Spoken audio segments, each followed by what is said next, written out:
right, so we're at MAGFest 2020 talking to Thomas and Daniel from Urizen. You want to give us a little background on your life as musicians? Sure.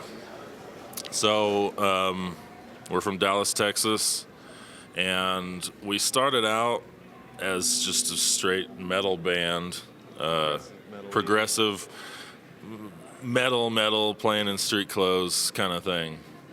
So tried that for a couple of years. We started, what was the initial inspiration for the costumes and such? Like the jumpsuits or everything? I mean, yeah, the first.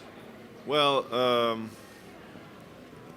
we had always been really interested in doing something theatrical, and we're brothers, by the way. We grew up in Colorado, and our first band was like a black metal band, and we had we built like a, what was it, 9 foot tall like guillotine, and we had like a coffin thing we did. I don't know if you've ever seen the scam of like psychic surgery, but we did, yeah, we did the whole, yeah. Pull stuff out of the, yeah.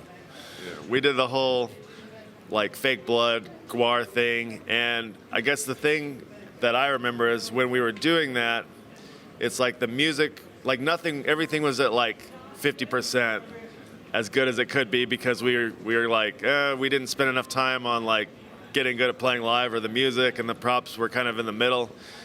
And so when we started Urizen, we kind of started from the music. So it's like we just played, we got comfortable playing live shows and playing music. And I mean, from my perspective, it was I always wanted to have props, but I think we thought, oh, maybe like we'll get successful first, and then we'll have money for props, and that didn't happen. So yeah. So at some point, and I mean, what did we like? I'm trying to remember when we went from like street clothes to like something. Well, for a while we were playing still the street clothes metal band, but we were wearing those white jumpsuits, and that's it. Like no theatrics. We're like, oh, yeah, we're matching. But even before that, like I just it's the robot. Oh, the first robot. Remember the first robot? Yeah. There was no rhyme or reason to that. That was how it started. Is I just at some point wanted to make like a giant something. I just wanted a giant something to be on stage, and the first robot we made looks nothing like the robot we have now. It's actually really terrible. I've got a good story for that too. But we had a broken like air conditioner unit from our house. Hold on, I put this down. Like we had it was like a bigger one, like an in-wall air conditioner unit. And so like I took the front of that panel and I made a little kind of box, and the person that was in it had a helmet on their head with the robot head was on top of that. And then I did these weird like PVC pipe arms that he controlled from like inside with like those metal rods. And it was a similar idea. The head was the same as the robot we have now, like a square with a red eye, and that continued on. But that was the first thing. There's no logic behind it at the time, other than I just wanted there to be something finally. Like I've always wanted to do that. And I guess the funny story is, a little bit later, I think that was the first convention we ever played was Alcon, right? There's a convention in Dallas called Alcon, and we were trying to branch out from just the metal scene, and because sometimes in the local scenes it just ends up being a lot of the same people. We'd play decent shows, but it'd all be the same people, and a lot of them were other bands or just people in the scene. And after like a couple of years, it felt like we weren't really branching out to new people at all. We were just like, we were just playing to the same people every show, and that was cool because they liked us. But so I remember, I guess the transition from local scene to conventions is we actually just bought a table at a science fiction convention, just because I was like, well, they might like what we do, because it was. We didn't play, yeah. We didn't play a show. We just bought a table and we brought like a boom box and tried to show people our music, and when we were there, people are like, "Oh, do you guys play All-Con?" And we're like, "We don't know what that is." I don't think anyone mentioned the other conventions yet, but so then we got in touch with All-Con, and we're like, "Can we play your convention?" Well, that's I don't know. So the funny thing about all this con stuff is that we rented the table at the Sci-Fi Con, and then we heard about All-Con. When we started doing all this, we thought it was like the new frontier. Like, we didn't think anyone else had ever thought to do this before, because we were just playing in clubs with other metal bands, and so we thought it was this like revolutionary new idea, like untapped scene. And then, you know, at the time, I don't know when. Because we had to provide a PA we had to provide the PA at All-Con because they didn't do bands. Yeah. And so, like, yeah, we thought, like, oh, we're innovating here. Like, we're you know, creating a new facet of conventions. And apparently we're totally wrong. There was already a lot of that happening elsewhere in the country. Yeah. So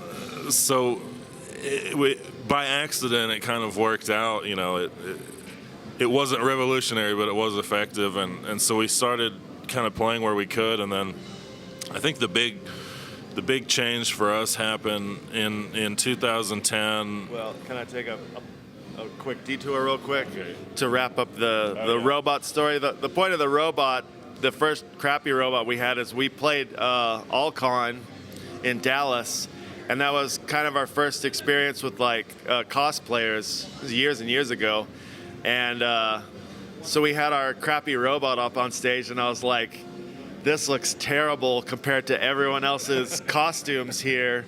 I was like, we have to retire this robot immediately. And that was kind of the immediate inspiration to make better stuff. Was the first time we played a convention where, you know, if we brought our crappy robot to like a regular show, it was like, well, that's cool. I didn't expect to see that. But at All-Con, it was like, you know, like a air conditioner front, and like, oh, it just looked bad.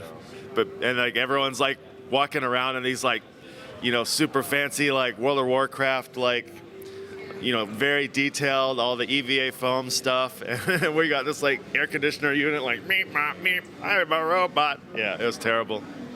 I think that's kind of a good point at how kind of us finding this community and finding a community that we already felt like we were part of. We just hadn't found it yet. And then once we found, you know, these con goers and these cosplayers and stuff, that, you know, inspired us to kind of do better and do more with our stage show, and in turn, like, it became this very symbiotic relationship. So it was really about us finding a place that we didn't know we were looking for until it kind of like happened for us. But so what I was saying before, the big kind of turning point in 2010, the Proto Men were doing a tour, and they were coming through Dallas, and somehow somebody recommended us to open. Well, it was a friend of mine told me they were a fan of the Proto Men, and they messaged me on, it was probably MySpace, honestly, at that time. And they were like, this band, the Proto Men are coming to town, and you guys would be really great to play with them, and they're looking for an opener. And I was like, oh my God, like, I messaged immediately, and I'm really bad I'm the worst at like booking shows or making contacts. But I was like, I didn't know who they were at the time, and I looked them up, and I was like, this is awesome. And so I like emailed everyone. I was like, please, please, please. And yeah. So what was cool about that is that it ended up being like they were on tour with Dwayne and Brando, and I don't know if anyone else was on the tour. There were supposed to be like 2 or 3 bands with them, and everyone ended up like dropping off somehow. So it just ended up being the 2 of our bands. And so we became like, you know, fast friends with them. We, you know, and then that crowd, like playing to their crowd was probably at that time was the best, like biggest crowd, most excited crowd we've ever played to. It was like, these are our people, like finally.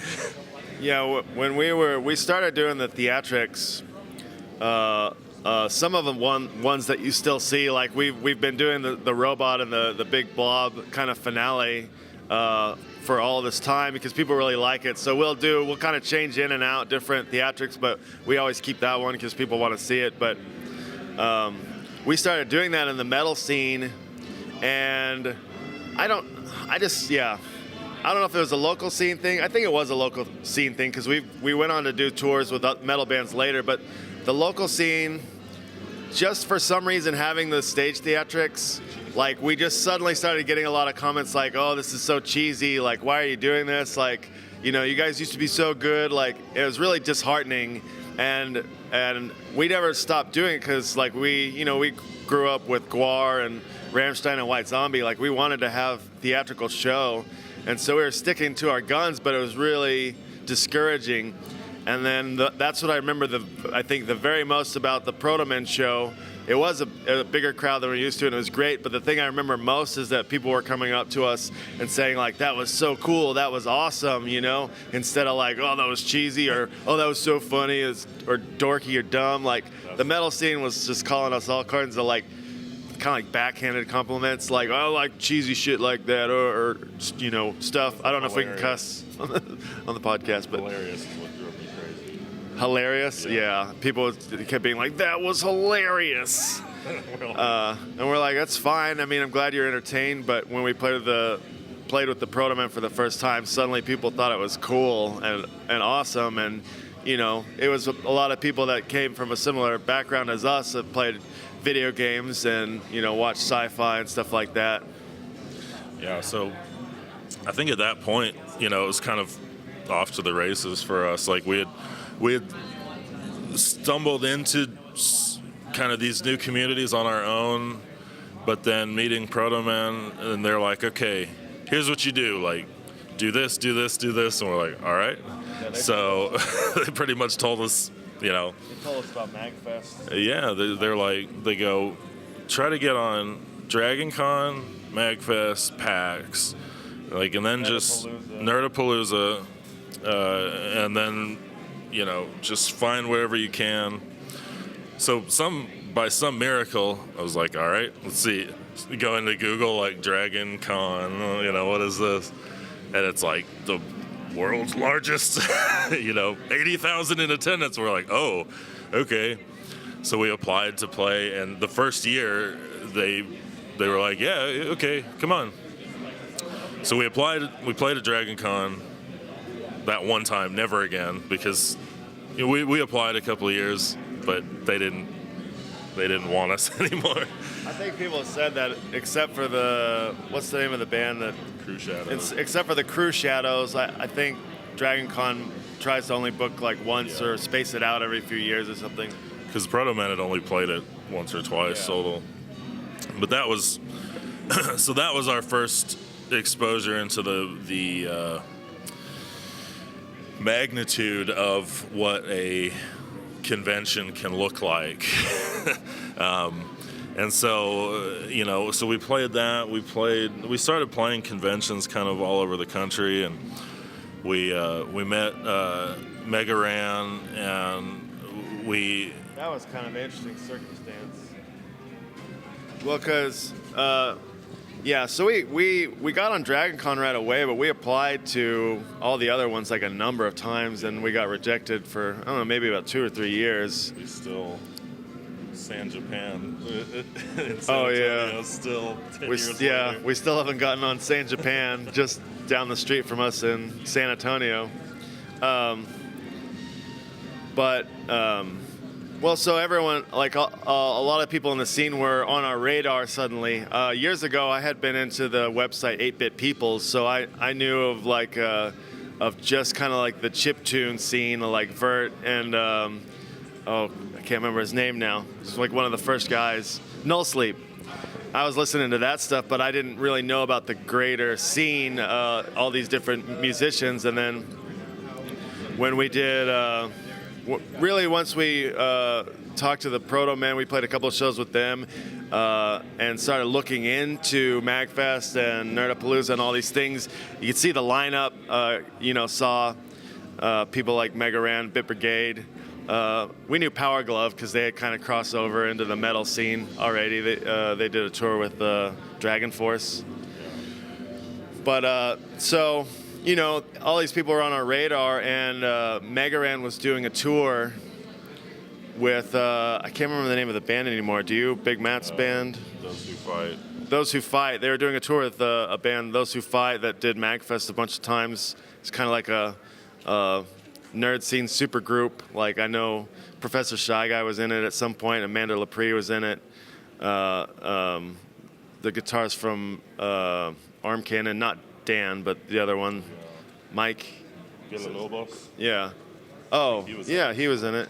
Anyways, so they were supposed to do a tour with Mega Ran, and like their drummer quit like right before the tour, and like he had the van and like all their gear. It was like his dad's gear or something. I don't know what the deal was, but he was like, "No, I quit and you can't use it." And you know, we saw it online, and we messaged someone. I think it was even Matt. We did it through Matt. Yeah, through Matt that was in the band, and I think because originally we were going to play with them in Dallas, where we're from, and like maybe a few dates, and then we were like, can we just do the whole thing? Yeah. And so we ended up doing that tour with Mega Ran, which is awesome, and it ended up being Mega Ran and Dr. Awkward, and that was just a really cool tour. We would play Splash Woman with Ran every night. We'd just leave our gear set up, and he would do a set, and then we'd all come on stage, us and Ran and Dr. Awkward, and do Splash Woman. DN3. And yeah, his DJ that time was DN3, and it was just really cool. We did from Texas over West Coast north, and I mean, basically every step of the way was like learning more and more about this scene, you know, meeting those kind of fans. And is that how we found out about some of the ones we did in San Jose and stuff? Yeah, I think some of the events that we ended up doing, we just kind of like either piggybacked with somebody that we were with, or just kind of forced our way in. So we did. God, what was the one that we played with Ran that was in San Jose? I can't remember the name of it. Yeah.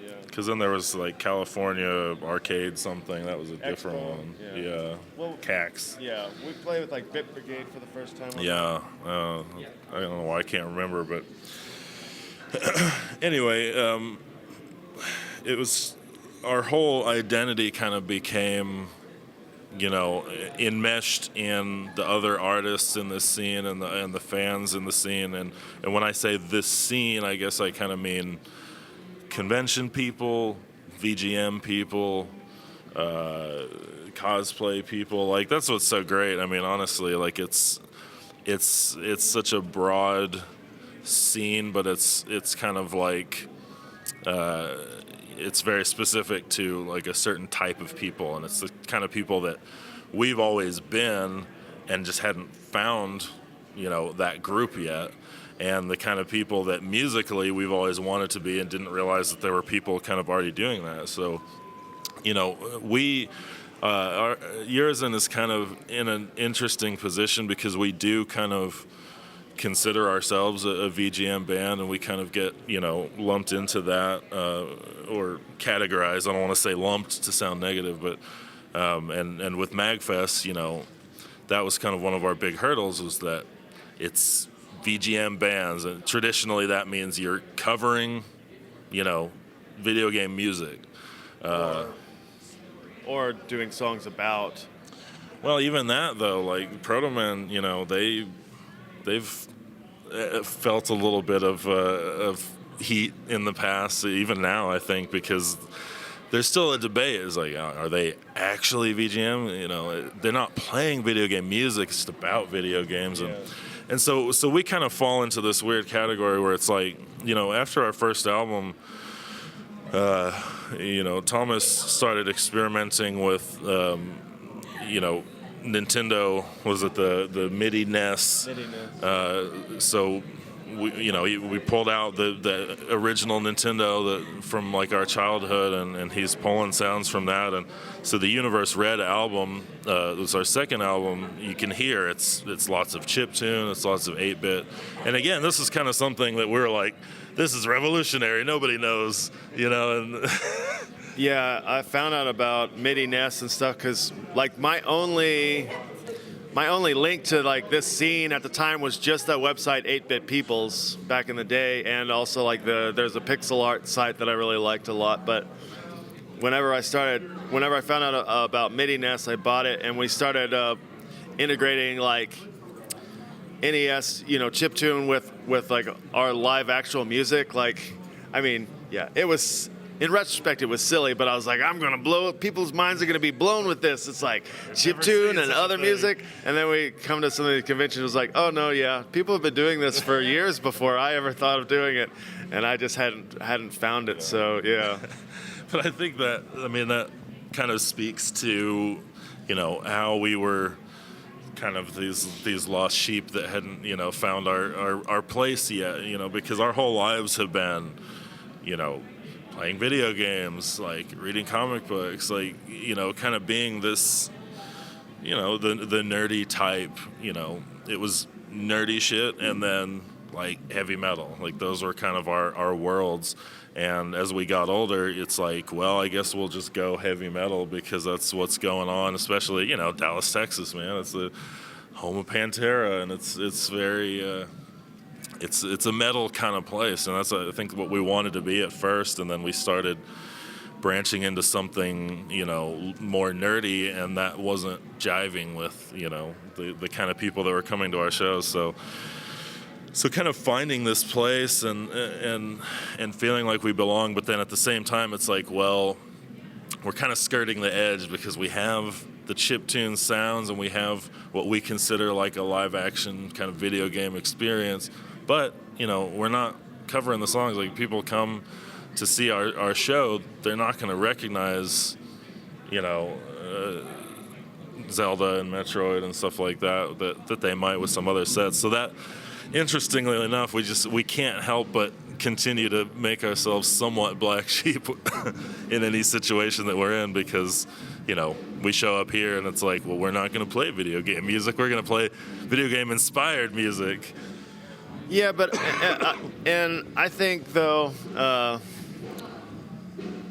think that has started to get more accepted. I think it was bound to get more accepted because I just remember I feel like we played a MAGFest. It wasn't the 2017 one. Did we play 15? We played 14 and 15.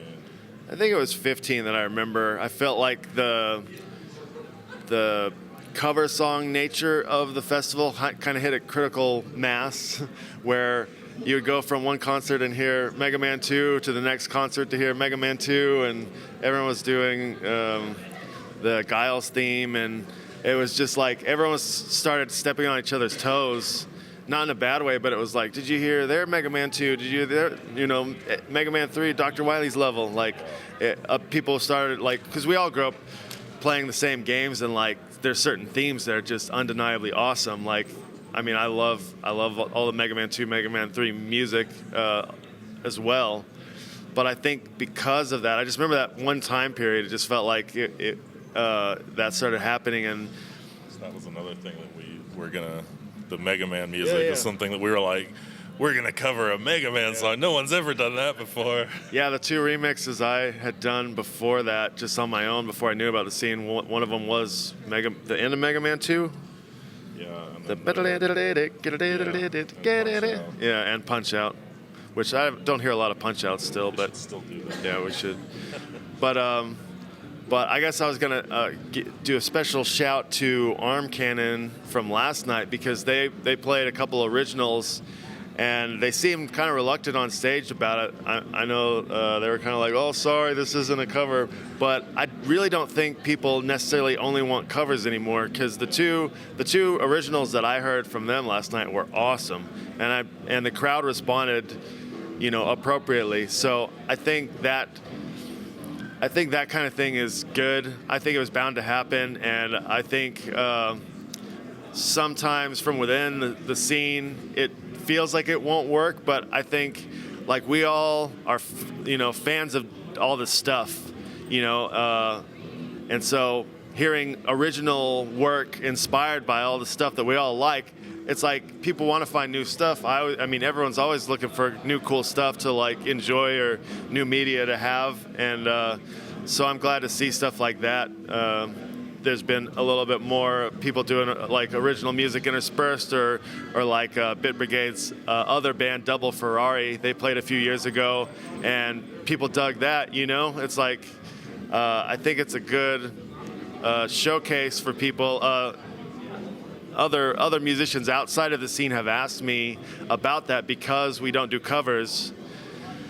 They're like, oh, I saw that you guys play a bunch of conventions, and they're like, we're considering it. Like, do you think people would like our band? And I was like, if you can get on somewhere, I don't see why not. Like, if it doesn't have to be pandering. I think if you're asking about a convention, you already know that you're kind of into the same stuff, and that's going to come out probably in your music if you're, expressing all of your interests, and there's going to be people that's going to resonate with if you get a chance to play a convention. And people here are just like super open-minded, looking to like have fun and enjoy things. I mean, I guess that's one of the big things from the old local metal scene.